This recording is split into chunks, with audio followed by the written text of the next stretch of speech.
Buonasera, benvenuti al TG Sicilia. Vediamo insieme i principali titoli. Anche i tabulati telefonici dei due medici accusati di omicidio colposo per la morte della giovane Margaret verranno acquisiti dai magistrati. Raccomanda prudenza sulla scelta dei medici il presidente della Società Italiana di Chirurgia Plastica. Stupro di gruppo al Foro Italico, i nostri figli non sono mostri. La difesa delle madri dei giovani condannati per le violenze subite dalla 19enne di Palermo sono stati trascinati dalla ragazza. Il sesso in strada, dicono, lo fanno gli animali, ma loro sono innocenti.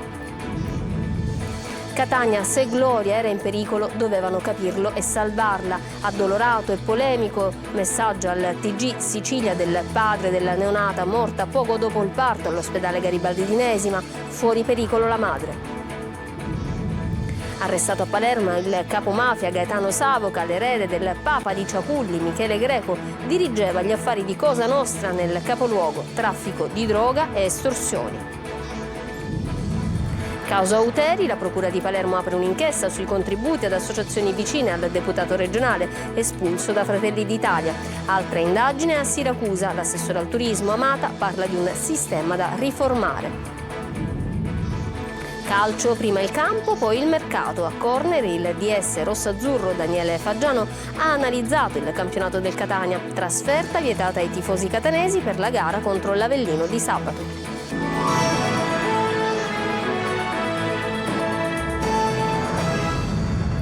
Bentrovati. Prosegue l'inchiesta sulla morte di Margaret. Al vaglio degli inquirenti anche le telefonate partite dallo studio dei medici dove la ragazza, che doveva fare un intervento al naso, si è sentita male. Sentiamo i dettagli da Adelaide Barbagallo. Anche i tabulati telefonici di Marco e Marco Antonio Procopio, i due medici accusati di omicidio colposo per la morte di Margaret Spada, verranno acquisiti dagli inquirenti per capire se la ragazza 22enne di Lentini, morta dopo 3 giorni di agonia per un intervento al naso nel loro studio a Roma, poteva salvarsi. Al setaccio la o le telefonate partite dallo studio medico verso il 118 e che tipo di comunicazione è stata fatta sullo stato della giovane colta da malore. I NAS verificheranno anche le strumentazioni di emergenza eventualmente presenti. I Procopio erano stati scovati dalla ragazza sui social. Su Instagram adesso i due medici hanno cancellato tutto. Sul loro profilo c'è solo uno schermo bianco con un puntino nero e tra i follower compare ancora Margaret. Maurizio Ressa, presidente della Società Italiana di Chirurgia Plastica, ospite di Sicilia 24 Focus, raccomanda prudenza. Consiglio specialmente alle giovani pazienti, se si devono sottoporre ad un intervento, di parlarne in famiglia, di parlarne con il medico curante e di trovare il chirurgo sui siti istituzionali. Quella del desiderare un volto quanto più vicino a canoni di pseudo-perfezione imposti dai social è una moda che spopola anche in Sicilia e non contagia solo le giovanissime. A Palermo esistono i filler party, feste con camere arredate ad hoc dove vengono servite tisane e punturine che iniettano acido ialuronico e altre sostanze propinate come elisir di giovinezza. Lo stupro di gruppo del Foro Italico, dichiarazioni imbarazzanti delle madri dei giovani condannati. Non sono dei mostri, si sono fatti trascinare dalla ragazza. Anche se condannano il sesso in strada, le donne continuano a difendere a spada tratta i loro figli. Orazio Longo. Dopo le sentenze che hanno riconosciuto l'esistenza del branco e condannato tutti e 7 gli autori dello stupro di gruppo avvenuto il 7 luglio del 2023 a Palermo, al Foro Italico, nei confronti di una 19enne, sono le mamme dei ragazzi che intervengono nel dibattito pubblico. Una difesa che solo una madre può fare e che risulta quasi d'ufficio. Non sono dei mostri, si sono fatti trascinare, dicono le donne, volendo precisare che il sesso di gruppo per strada, quello sì, lo ritengono sbagliato, ma sull'innocenza dei figli mettono la mano sul fuoco. Una innocenza che non è stata però ritenuta tale dai giudici che hanno inflitto pene tra i 7 e i 4 anni di carcere alla fine del processo, che si è svolto con rito abbreviato e perciò con uno sconto di pena di 1/3. La procura aveva chiesto tra i 10 e i 12 anni per tutti. Il verdetto più pesante, 8 anni e 8 mesi, è stato inflitto all'unico ragazzo che all'epoca dei fatti era minorenne. Durante la requisitoria i PM hanno ripercorso ogni istante di quella notte e ricostruito le singole condotte degli imputati. Lo stupro fu ripreso pure col telefonino. A denunciare la violenza subita era stata la stessa vittima, sottolineando sottolineando di avere più volte detto di no e di non avere ricevuto aiuto dopo gli abusi. Tutti gli imputati si erano detti innocenti, negando la violenza e parlando di rapporto consensuale. Non doveva farsi coinvolgere, dice la mamma di uno dei giovani. È stata la ragazza a trascinarli, ma lui doveva andare via. Sono spenti da quando sono lì dentro, riferendosi allo stato d'animo del figlio detenuto. Frasi a cui ha risposto la legale della vittima, l'avvocata Carla Garofalo. In arringa ho detto che questi ragazzi non sono dei mostri, sono al contrario persone a cui non è stato insegnato il senso di rispetto della donna e dell'amore, ha detto la legale. Hanno dimostrato una mentalità arcaica e maschilista e il branco poi ha potenziato queste caratteristiche. Se Gloria era in pericolo, dovevano capirlo e salvarla. Rompe il silenzio il padre della neonata morta dopo il parto all'ospedale Garibaldi di Nesima. Fuori pericolo la madre, Desiree Ferlito. Per giorni ci avevano detto che era tutto sotto controllo, nonostante le nostre perplessità e le nostre sollecitazioni. Se Gloria era in pericolo, dovevano capirlo e salvarla. Rompe il silenzio così il papà di Gloria, la neonata morta poco dopo il parto nel reparto di terapia intensiva neonatale dell'ospedale Garibaldinesima di Catania, in una nota straziante rilasciata al nostro TG. Hanno strappato via la vita a una piccola creatura, la nostra creatura.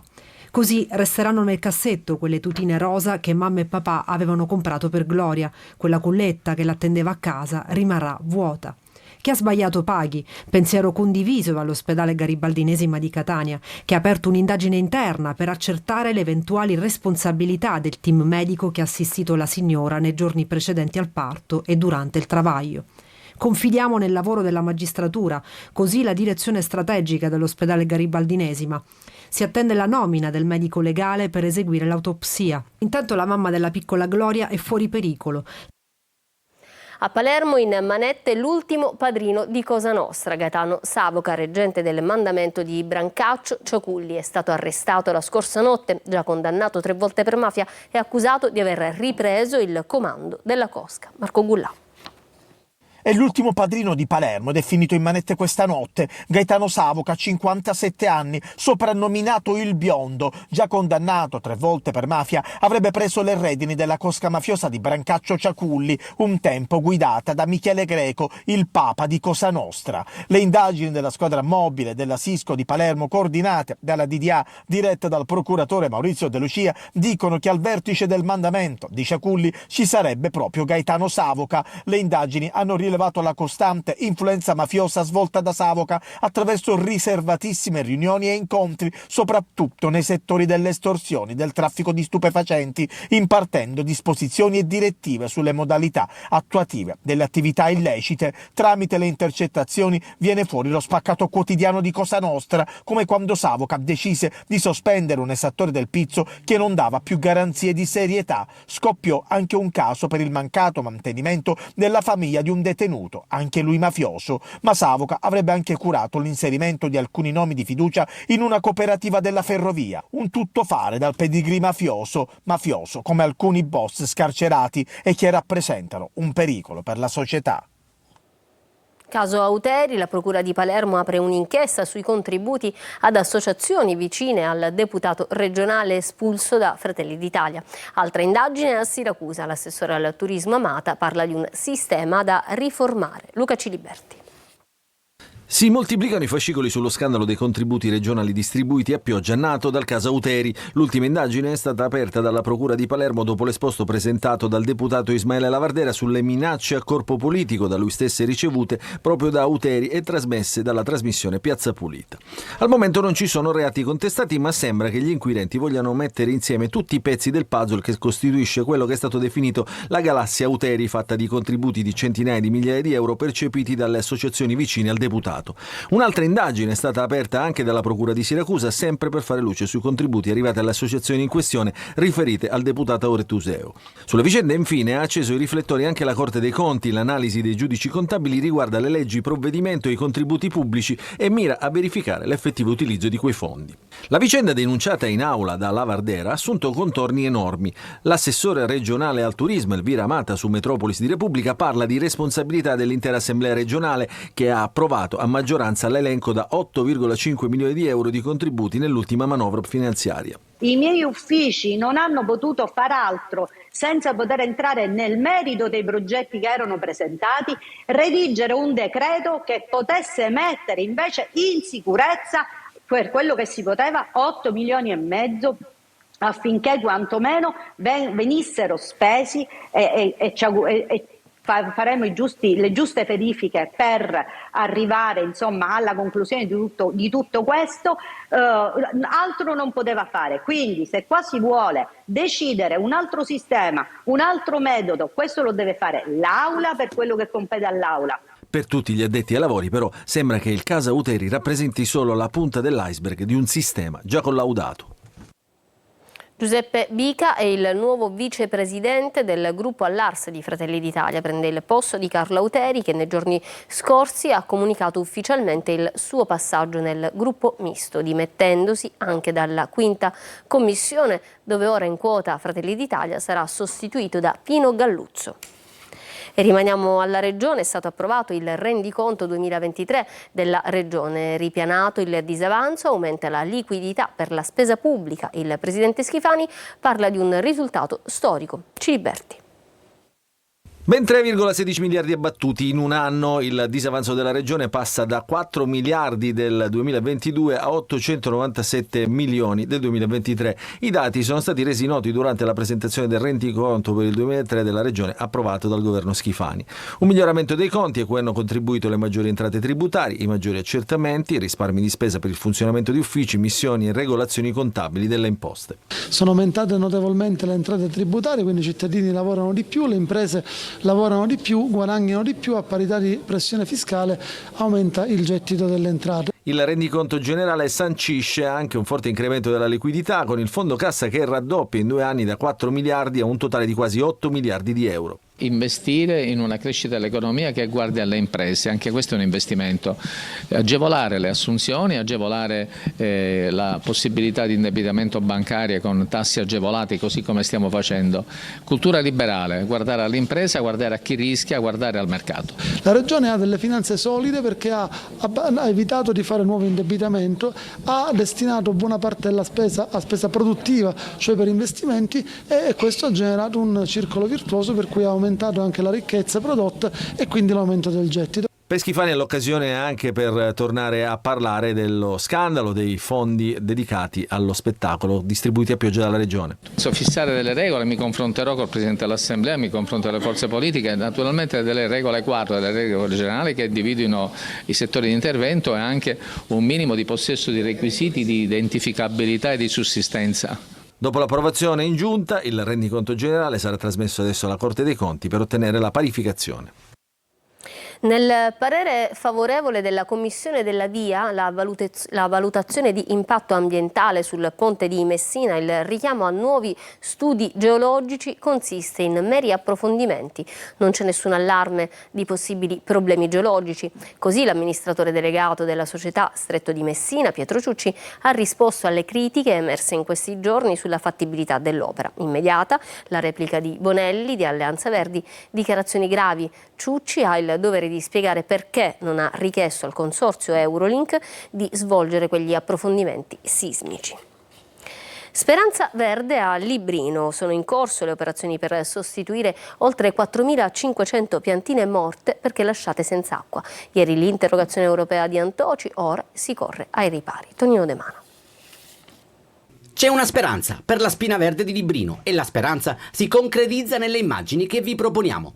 Dopo i nostri servizi denuncia che hanno portato anche ad un'interrogazione europea di Giuseppe Antoci, sono in corso le operazioni per sostituire oltre 4.500 alberelli piantati ed abbandonati al proprio destino, lasciati senza un filo d'acqua nella torrida estate catanese. Un progetto di riforestazione fortemente voluto dal Comune di Catania con fondi del PNRR che riparte da zero con la ditta aggiudicataria dell'appalto Ambiente e Natura costretta a sostituire le piantine morte. Si corre ai ripari, magari rimediando agli errori del passato che avevano portato a questo desolante scenario. Non si è salvata una sola pianta. Questa intervista, girata in piena estate, ufficializzava la morte di migliaia di piantine sul viale Nitta. Ho chiesto spiegazioni anche a chi stava piantumando gli alberi e increduli anche loro di cosa stessero facendo, perché capivamo già da subito che questi non sarebbero sopravvissuti. Lo conferma Gianina Ciancio, che in consiglio comunale aveva denunciato lo scempio. Forse serviva più attenzione. Decisamente, però noi siamo qua per questo, siamo qua anche per controllare che le disposizioni e quello che è previsto dai bandi di gara e quelli che sono i fondi dei cittadini vengano spesi bene. Gli fa eco il collega Graziano Bonaccorsi. Mettono una pezza su un problema che si presenterà puntualmente, ossia quello delle fallanze, cioè le piante che non attecchiscono. Il regolamento prevede la sostituzione ove queste piante non dovessero riuscire a sopravvivere, ma la domanda è: perché non sopravvivono? Perché non mettono l'acqua. Sul viale Nitta e al boschetto della playa bisognerà lasciare acceso un faro o basterà semplicemente un gesto normalissimo: dare acqua, alias irrigare. I carabinieri si fingono clienti di una casa degli appuntamenti nella zona della stazione di Catania e denunciano la tenutaria, una donna asiatica. Prima di entrare nel locale avevano incontrato un cliente che stava lasciando la casa perché scoraggiato dalle scarse condizioni igieniche in cui versava l'appartamento. In una stanza a luci rosse c'era un'altra donna orientale di 60 anni. Andiamo a Palermo, spuntano scritte sui muri sotto il Palazzo di Giustizia perché nei processi siano credute e abbiano giustizia le vittime di femminicidio e violenza sessuale. Imbrattata l'area vicina agli uffici. Marco Gulla. Indagini in corso per capire perché e soprattutto chi è stato ad avere nella notte lasciato 2 scritte nella zona del Palazzo di Giustizia di Palermo per denunciare la catena di femminicidi e le aggressioni alle donne. La vergogna è vostra, tribunali stupratori e 104 femminicidi e i processi li fate alle vittime. I messaggi sembrano essere una rivendicazione in vista della giornata internazionale per l'eliminazione della violenza contro le donne, ma potrebbe essere anche una forma di protesta dopo la recente sentenza per lo stupro di gruppo avvenuto al Foro Italico il 7 luglio dell'anno scorso. Questa mattina, come vediamo anche dalle immagini, le scritte sono state puntualmente rimosse. I carabinieri sono intervenuti e indagano per risalire agli autori. A Palermo sono diverse le iniziative di associazioni e non solo che nel giorno del 25 novembre organizzeranno incontri e manifestazioni per dire basta alla violenza sulle donne.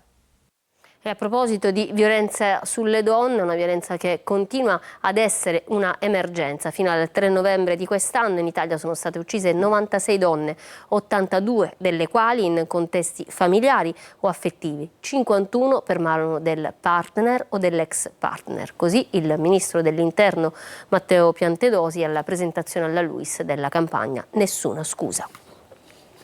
Disagi a Palermo per lo sciopero dei conducenti di autobus e tram fermi per 4 ore questa mattina, stop anche ai servizi biglietteria e rilascio e rinnovo di abbonamenti e passi. I dipendenti dell'AMAT, l'azienda del trasporto pubblico, contestano la mancanza di un piano di rilancio e del contratto di servizio. Manlio Viola.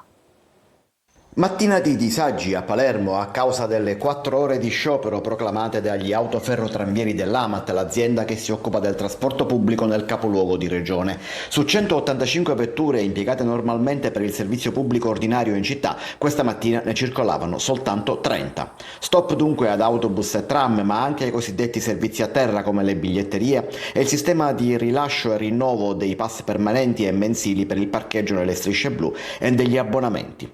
I sindacati denunciano l'assenza di un piano industriale e di un nuovo contratto di servizio, documenti ritenuti fondamentali per la continuità aziendale. Accusano inoltre l'azienda da una parte e il comune di Palermo dall'altra di ritardi nella presentazione di questi documenti, nonostante le promesse e una delibera di giunta del giugno del 2023 che prevedeva la sottoscrizione del nuovo contratto di servizio entro il marzo 2024.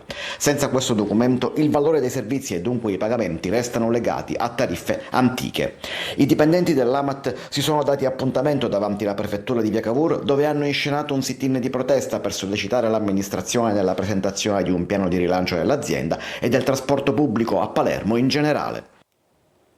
Andiamo nel centro storico di Gela adesso, dove un murales di Roberto Collodoro rende omaggio ad Artemisia Gentileschi, Rita Levi Montalcini e Madre Teresa di Calcutta. L'opera celebra la forza e il genio della resilienza delle donne. Geritalia.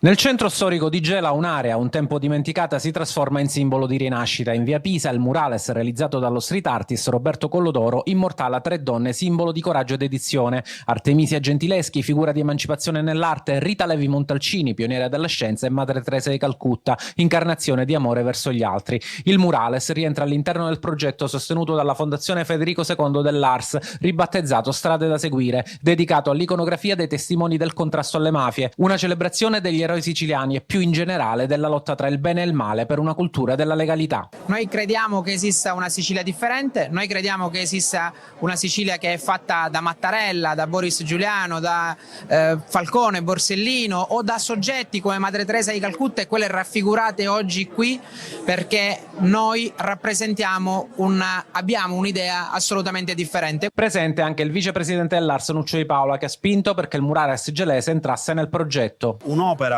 veramente bella che rimarrà alle future generazioni e si collegherà con altre città della Sicilia per dare un segnale diverso, una via diversa da eseguire ai giovani e alle generazioni che verranno. Anche l'amministrazione comunale ha risposto all'iniziativa e ha voluto supportare il progetto di via Pisa. Abbiamo voluto proprio valorizzare un quartiere, una strada che già nella quale insistono anche altre opere d'arte, proprio per valorizzarla ancora di più in sinergia con tutte le forze positive che operano nel nostro territorio. Dopo Paternò e Gela, le opere di street art legate al progetto arriveranno anche in altre città siciliane e, come ha confermato il presidente Galvagno, le richieste stanno aumentando. È corsa contro il tempo per salvare lo storico presepe di Cartapesta di Cassibile a Siracusa. I proprietari del terreno rivogliono l'area, il giudice ordina lo sgombero e sulla rete parte una raccolta di fondi per difendere questa preziosa natività. Francesco Aloi. Per i cittadini del posto secondo me sarebbe uno spreco eliminare una tradizione del genere. A Cassibile, periferia sud di Siracusa, nessuno vuole che il presepe di Cartapesta chiuda. Diciamo che è una leggenda per noi, perché da una vita che da piccolissimi, adesso io sono abbastanza grande, ogni anno andiamo a vedere il nostro presepe. Se si può salvare una cosa si salva, a chiuderle è un peccato. 40 anni di storia che rischiano di scomparire. Il terreno era stato messo a disposizione da un benefattore, ma adesso gli eredi lo rivogliono. È stato avviato un contenzioso e il giudice ne ha ordinato lo sgombero. Io mi auguro che facendo gruppo della collettività per salvare tutto quello che è stato fatto in questi anni, perché credo che sia un'opera da salvaguardare. Smontarlo e rimontarlo altrove sarebbe impossibile. Per questo il comune starebbe pensando di acquistare l'area, ma per salvare il presepe è stata avviata anche una raccolta fondi. Cerchiamo 150.000 euro, sono circa 2.000 metri di terreno, ma non sono solamente per il terreno, ma ci sono anche delle spese legali, ci sono tante cose e come ben vedete io purtroppo in questa situazione non posso neanche tagliarmi l'erba. Le feste sono alle porte e la speranza di tutti è che questo villaggio possa restare e riaprire. La magia del Natale qui non può sfumare. Ci fermiamo adesso per una pausa, tra poco lo sport.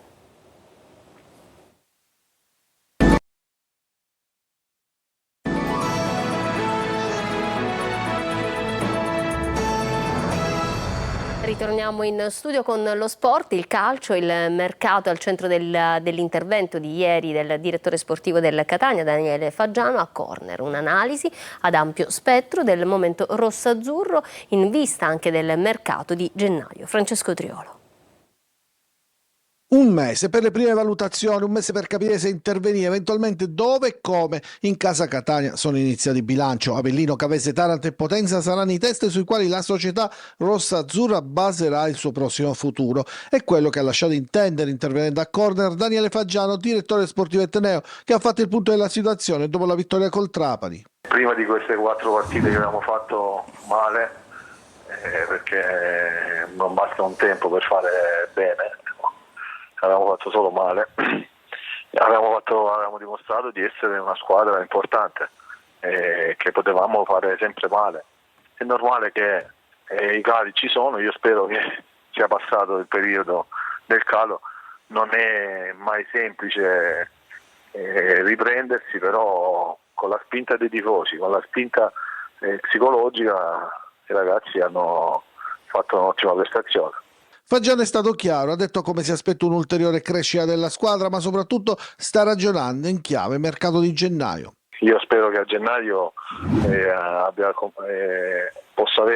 possiamo avere una rosa al completo, vuol dire che gli acquisti saranno di Tacchio e De Rose e Sturaro. Certo non sto con le mani in mano, no? Però dire che sto pensando a gennaio, no, mi preoccupano più Avellino e Cavese e via dicendo che altro. Io con la squadra ho parlato, loro sanno esplicitamente dalle mie labbra che la squadra a gennaio dipende da loro. Fagiano ha anche parlato di Chirico che resta fuori lista perché ci sono parametri economici che incideranno anche sulle scelte di gennaio. Trasferta vietata ai tifosi del Catania per la gara contro l'Avellino di sabato. Il prefetto della città campana firmerà il provvedimento nelle prossime ore. Questa era l'ultima notizia, il TG vi finisce qua, io vi lascio alla programmazione di Antenna Sicilia. Grazie per essere stati con noi e buon proseguimento di serata. Arrivederci.